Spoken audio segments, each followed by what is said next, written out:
Hello, babes. Welcome back to the channel. If you are new, welcome. So in today's video, I wanted to discuss this episode with Steve asking Miranda for a baby, and not even the episode so much, but mainly Steve's dingy behind wanting to have a baby. So I'm not going to discuss this entire episode, just the scenes with him and Miranda, and y'all are going to hear me go off several times because I still can't believe Steve's audacity anytime I watch this episode. So let's get into it.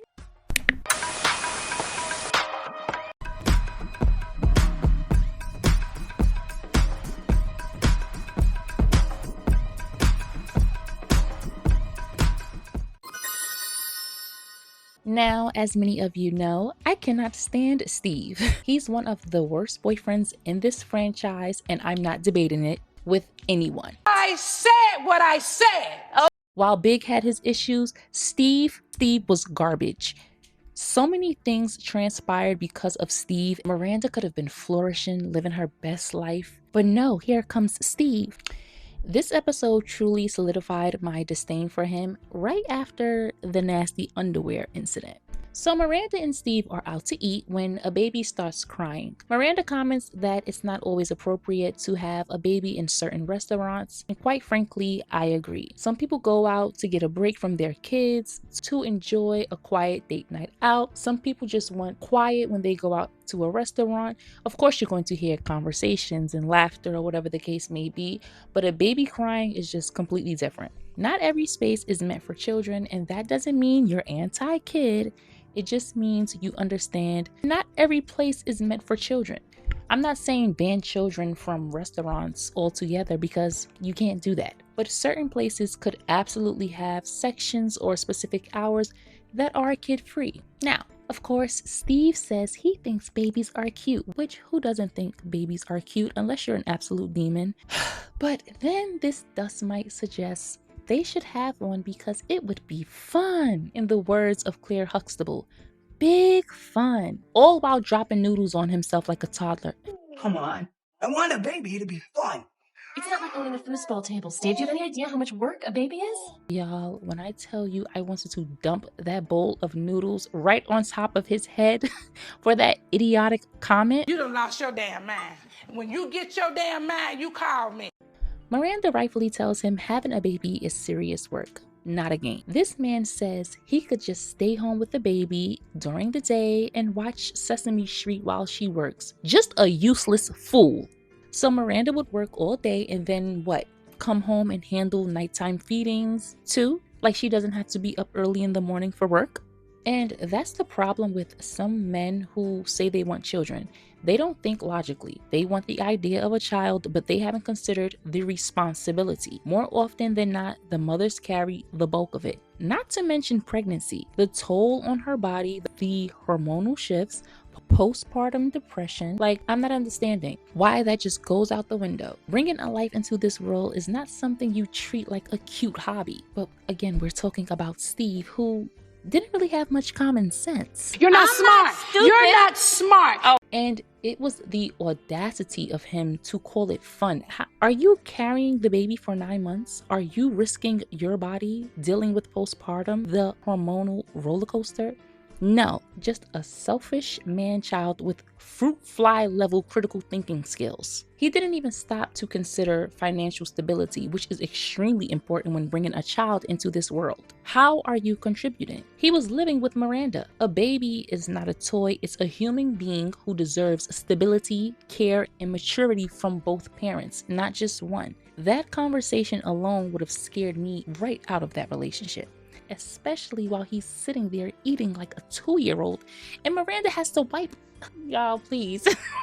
I need a shirt that says I hate Steve. Glitter, some rhinestones. Then Miranda is at home working and this nitwit is watching Scooby-Doo, blasting cartoons and eating cereal like he's 12. Your chicken little. Could you turn that down? I'm working. The way I want to throw my shoe at the screen every time.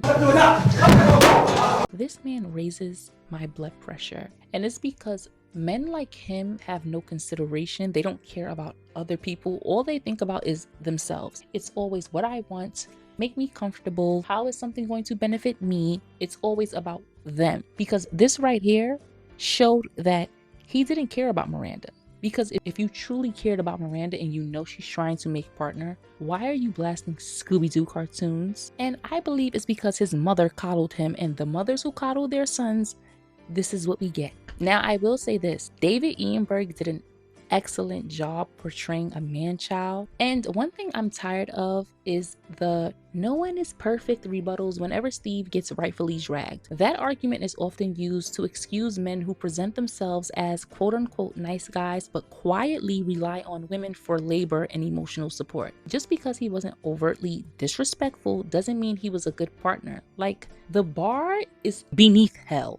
I don't even know what's lower than hell, but it's lower than hell. Some people defend the bare minimum because they've never seen what real partnership looks like. Just mothers, overworked, and fathers skating by because they were nice and goofy. Like Daniel and Mrs. Doubtfire. Steve and Daniel share so many similarities. Immature, playing around, always goofing around, like everything was a joke. Now reverse the roles and women would be crucified. She'd be told to do more, be more, give more, and if he cheated, excuses will be lined up for him. He cheated because she wasn't giving him enough attention. He cheated because she wasn't there for him all the time because she was working and taking care of the children. An imperfection is leaving the toilet seat up. It is not guilting a woman for having a career. It is not popping up at her apartment unannounced. It is not slamming basketballs around her home because you want attention. It is not emotionally manipulating her when she doesn't give in. That is not an imperfection. It's unacceptable. It's not okay. And I will never make women feel guilty for wanting better. Lowering your standards just to say you have a man is a fast track to being miserable, exhausted, and emotionally drained. Was Miranda perfect? Absolutely not. I've spoken about her flaws, but that doesn't mean she deserved Steve. She needed someone equally yoked, intellectually, emotionally, and financially. That was never him. Yet shows love to imply that a career woman has to settle.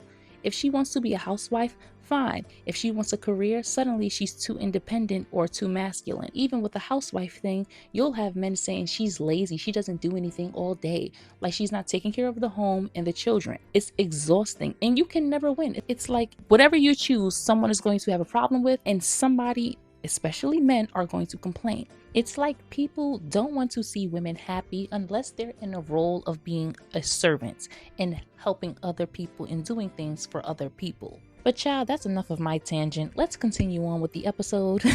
Miranda tells Carrie about Steve wanting a baby, admitting they already have multiple issues. It's like he's using a baby as a band-aid for everything that's wrong with us. Well, what is wrong with you guys? I don't know. It's like he's a kid and I end up nagging him all the time. Which is exactly why she should have ended it right then and there. Always found a way to make her feel guilty. Even her friends sometimes pushed her to compromise in ways that they themselves wouldn't, especially Charlotte. She did want a baby one day, just not then, and timing matters. This was not the time for Miranda to be having a baby because she wanted to make partner, and that meant extra responsibility, extra things that she would be doing. She wouldn't be home as much, so having a baby wasn't feasible. Then Miranda is at work preparing to make partner at her firm, and this inconsiderate man calls her to go shopping for a puppy. A puppy at work. I'm meeting at 4. Come on, Miranda. I think it'll help. Please. Okay. Miranda had been backed into a corner, and even though she was surrounded by bitches, she didn't want to be one. Okay. So because she said no to a baby, now a puppy will do? This is what I mean about not thinking beyond cute. I truly wish her therapist had dug deeper into why her self-esteem allowed her to entertain someone who brought so little to the table. Miranda knew in the beginning that Steve wasn't her equal, but people convinced her he deserved a chance, while they themselves wouldn't date him. And then she also let that get into her mind. And like I said, especially Charlotte. You think Charlotte would be with a Steve? Absolutely not. So why would you push that onto your friend? You're supposed to want better for your friend. I would never encourage my friend who I know deserves the best to settle for less. It's not like Miranda had outrageous expectations. She wanted someone on her level. What is the issue? Why is a woman wanting someone on her level such an issue? And somehow she was villainized for that.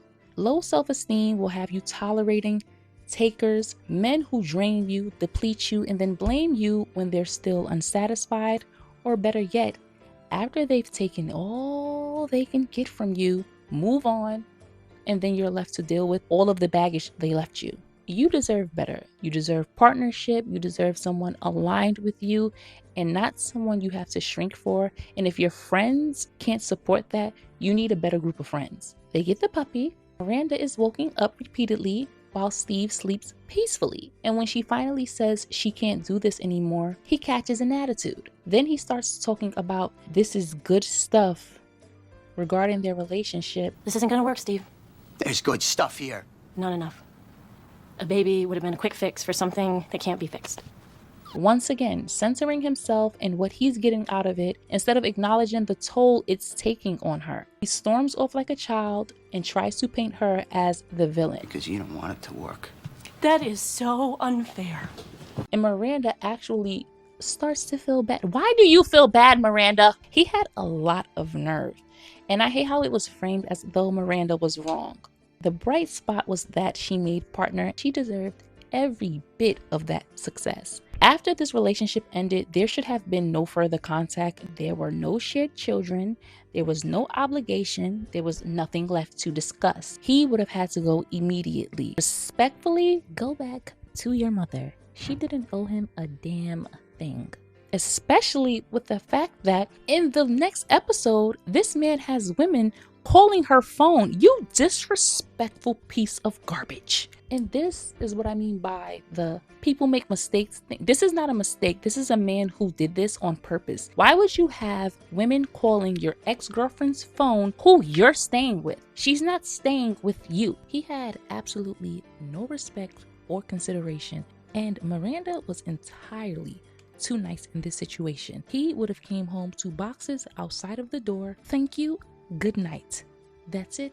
That's all. Then he had the nerve to leave the puppy at Miranda's. Didn't tell her, didn't warn her, no conversation. Just said, oh, since I don't want this puppy anymore, you'll just have to take it. As if she was the one who wanted the puppy when he was the one who wanted the puppy, leaving her to take care of it, which is why I cannot stand this man.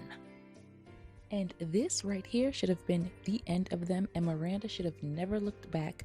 And with that being said, this video has come to an end. Don't forget to comment, like, share, and subscribe. Also, make sure your notification bells are turned on so that you always know when I upload. And now we'll catch you guys in the next one.